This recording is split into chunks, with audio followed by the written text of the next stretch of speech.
Asante sana Mheshimiwa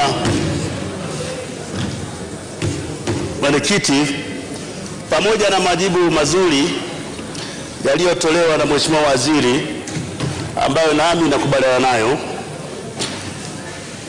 lakini mafanikio haya yako hatarini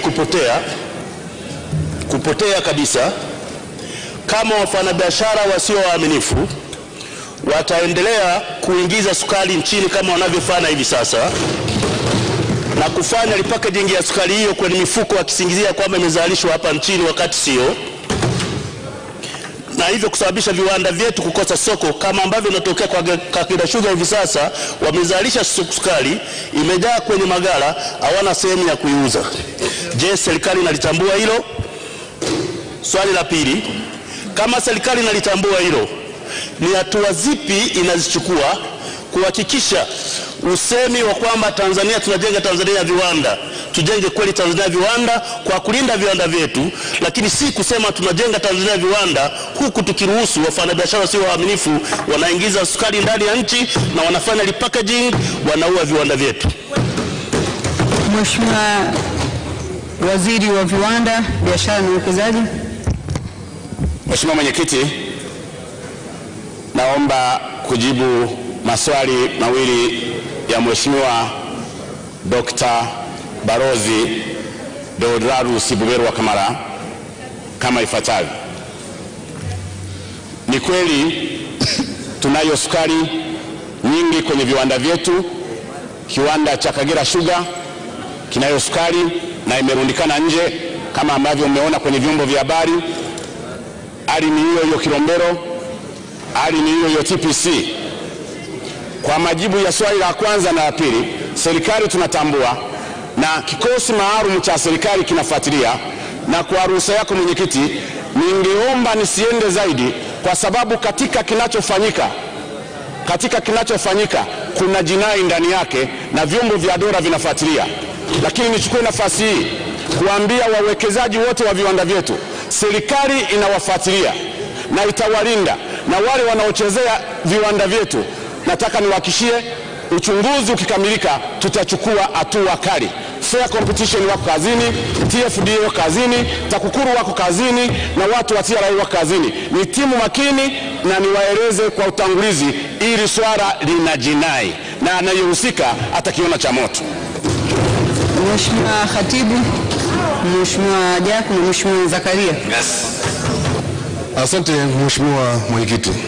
Mheshimiwa Mwenyekiti, Jamhuri ya Muungano wa Tanzania ni muunganiko wa nchi mbili.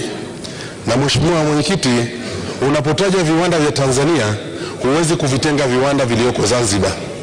Nataka kujua ni sababu ipi ya msingi inayoifanya kiwanda cha sukari cha Mahonda Zanzibar kisiruhusiwe kuingiza sukari yake katika soko la Tanzania bara? Sababu ya msingi hasa ni ipi? Mheshimiwa Naibu Waziri, majibu swali hili.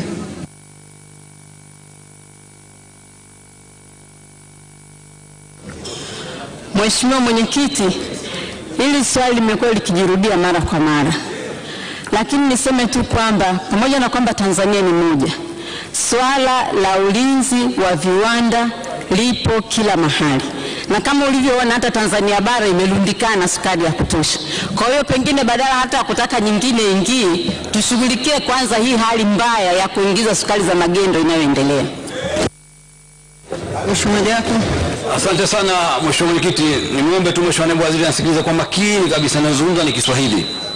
Mheshimiwa Naibu Waziri, muungano wetu huu tumeungana nchi mbili, Jamhuri ya Zanzibar na Jamhuri ya watu wa Tanganyika.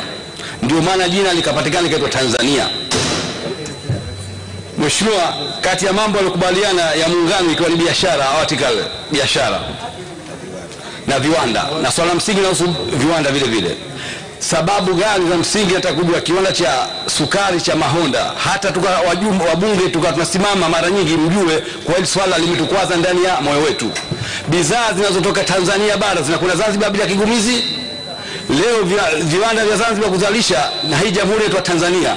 Hebu tuelezeni kweli Kiswahili tukifaweza kufahamu, kwa nini maziwa Baharesa haiwezi kufika hapa na kwamba yanakwama, na huku tukushuhudia sukari inatoka nje wakati mwingine mkaacha kununua kutoka Zanzibar. Ni sababu gani sababisha kupata kigumizi bidhaa hizo? Za Tanzania bara zinaingia Zanzibar, za Zanzibar kuja huku imekuwa kitendawili. Mheshimiwa Waziri wa Viwanda, Biashara na Uwekezaji. Mheshimiwa Mwenyekiti, naomba nijibu swali la Mheshimiwa mbunge kama ifuatavyo. Tunayo kamati kati ya Waziri wa Biashara wa Tanzania, mimi na mwenzangu wa Zanzibar.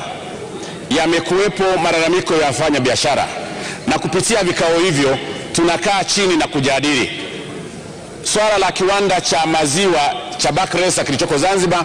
Mimi mwenyewe nimekwenda nikaangalia, nikatembelea kiwanda kile, nikaangalia uzalishaji wao ni mzuri na maziwa yamekuwa yanaingia, na tulichokubaliana ni kwamba mtu anapopata tatizo la kukwazwa na watendaji, ilitolewa namba maalum na kikao cha mawaziri wawili kwamba anayekwamishwa awasiliane na mamlaka.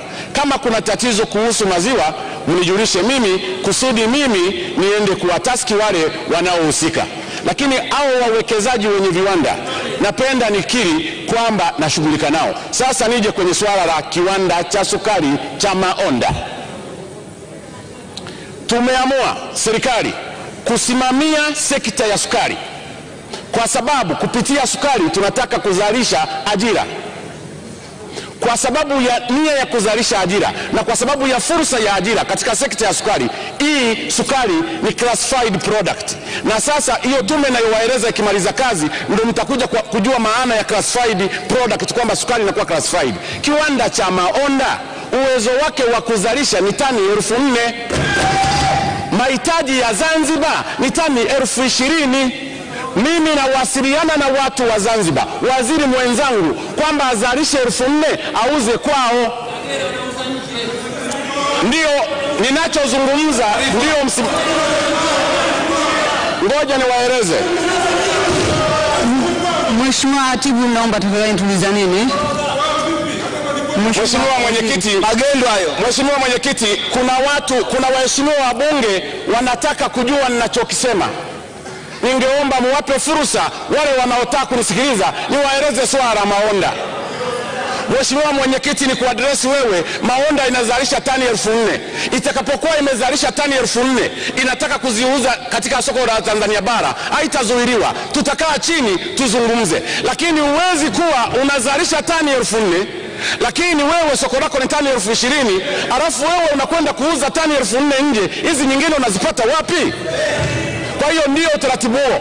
Mheshimiwa Spika, nitatoa taarifa katika bunge. Tunataka classify sukari.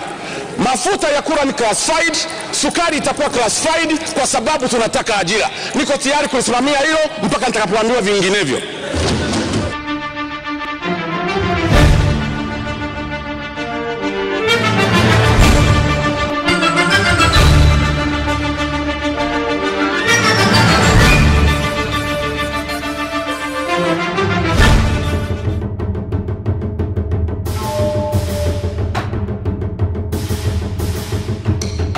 Asante na shukrani za dhati zikufikie wewe ambaye umeamua kuchagua Icon TV. Mimi naitwa Dan Kaboma, the Icon mwenyewe, steering wa mji, lakini mimi ndo Icon TV CEO. Lakini kuelekea Desemba 22, 2018 ambao tunakwenda kutimiza miaka 2 tangu kuanzishwa kwetu. Na nachukua fursa hii kuweza kuwashukuru wote ambao wameweza kuisababisha Icon TV iweze kuwa kama Icon TV ambapo inaonekana pia sasa hivi. Na kuna changamoto nyingi kwa kweli ambazo pia tumeweza kukutana nazo kama binadamu, lakini kama chombo chingine pia cha habari.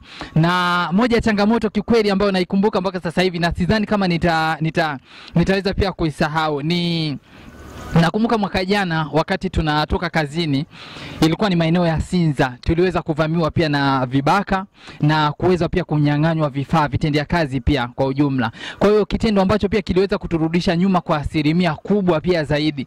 Kwa hiyo kikweli ilikuwa ni changamoto kubwa kwa sababu kwanza ilikuwa ni kipindi ambacho tunaanza, unaona. Kwa hiyo baada ya kuturudisha nyuma hatukuwa pia tena na vifaa vingine ambavyo viliweza kutusaidia kwamba sisi tuweze kuendelea pia na kazi. Kwa hiyo tuliweza kusimama pia kuendelea pia na kazi. Kwa hiyo ilikuwa ni changamoto kubwa sana. Ziko nyingi na tutaendelea kujulishana zaidi kadri ya muda pia utakavyokuwa unaenda kuelekea Desemba 22.